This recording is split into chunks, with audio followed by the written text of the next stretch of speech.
with feathers on it that represents their Mexican, one of their Mexican gods down there. Now think of the irony of that. Take out the Liberty Bell, put this Mexican statue down there.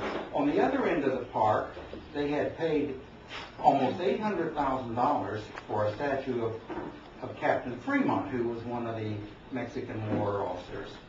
They were going to put that statue on that end. The Mexicans threatened to destroy that statue if they put it up there, and it's in hiding in a warehouse. And back to that accident, my wife and I represented her. We were totaled, our car was totaled on the freeway by an illegal Mexican that fled the scene. I had just had his shoulders operated on 3 weeks before. I tried to drag him out of that car before he got away, and he took off. When he took off, he dumped me all over that freeway, threw me onto the pavement. We had minor injuries, but our car was totaled. The highway patrol, she got his license number. The car didn't belong to him. He had bought it from someone else. And he was using a fake name? Yeah, using a fake name. Hadn't registered it. I managed to track him down where he worked, but the highway patrolman told me, they said, you won't find him because he'll quit his job, and he'll get another car, and he'll have a new name. Sure enough, I went to where he worked. He wasn't no longer there. I found his house. He was no longer there. And the police told me, they said, chance of 1 in 100 we'll find him. To add insult to injury, when we went to our insurance company, which we had been customers of for 30 years, they said they wouldn't pay us because we couldn't prove he didn't have insurance. Even though we had uninsured motorists. They saw the light when I screamed the at them. illegals have all the rights in this country. And I'd like to respond to one thing you said. When you said her children wouldn't be affected, I was a teacher for 36 years. Let me tell you, her children will be affected because it affects the education system badly in this country. They go to the education system. And their children have to drive, too. They go to a private school. But it affects them, too, because I'm telling you, their private schools are being forced to take a lot of these children, and so it affects their education, the private schools. I'll tell you, we left California because of the invasion of Mexico, Yeah. and I was really dismayed to see what happened here. We had been looking here for 6 or 7 years before we came here. But by the time we got here, I was dismayed to see the Mexican invasion in Arkansas. But there are cities in Greek California culture that are total Mexican. You wouldn't stop in that town. You wouldn't go into Los It's Angeles. not on your list. It's the sovereignty of our country. With this open borders and the truckers coming in, the Mexican truckers having the right to come in, the super highway. And she's written me letters before about that, with all of this glamorous wording that it's going to help our country, it's going to do this, it's going to do that. And it's not going to do nothing but take the sovereignty of our country and turn it into a third world country, being part of Mexico. It's changing the whole culture of our Your country. questions about NAFTA, about the national highway and our sovereignty. Donna, we could time all day with things just like this. That thing right there threatens the sovereignty of the entire United States of America. And instead of having a, 700-mile border, we're going to have a 30,000-mile border that comes all the way from the port to Kansas City and crosses the highway and goes back to Mexico. And these trucks will not be inspected. They will not have safety rules on them. Nevertheless, we can be here all day talking to you these things, and I can tell you that these isolated incidents that you have heard here this morning, I can document for you that this thing is across the state. I have talked from Monticello, I've talked to Stamps and Butler and Magnolia and El Dorado, and I've talked to them in Neenah. I've talked to them in Russellville, to Harrison, and Fort Smith and Springdale, Truman and to Jonesboro, all the way on down, and all the way down to Pine Bluff.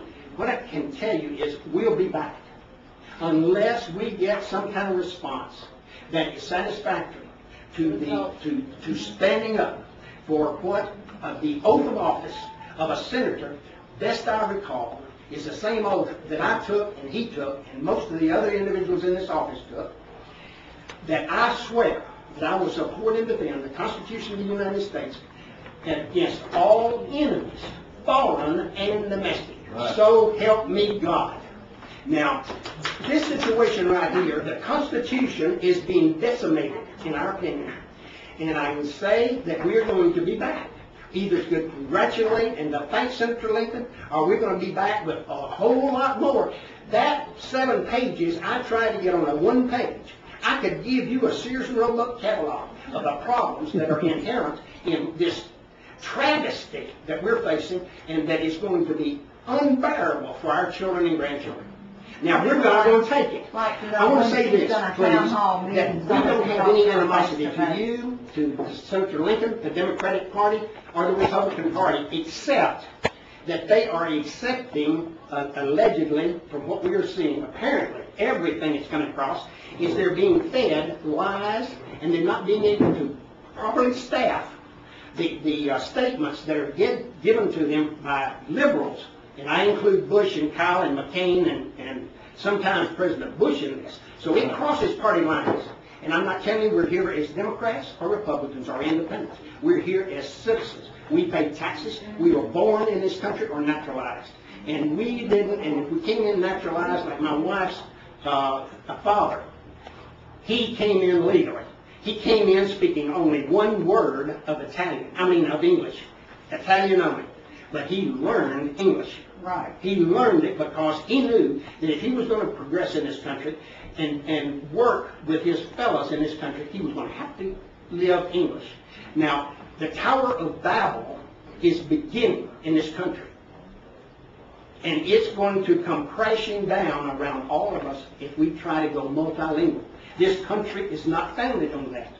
And we want it returned to its roots, the Constitution, and for these people to come up with moral and ethical reasons why they don't go along with the general population. And you know what the Rasmussen poll said yesterday?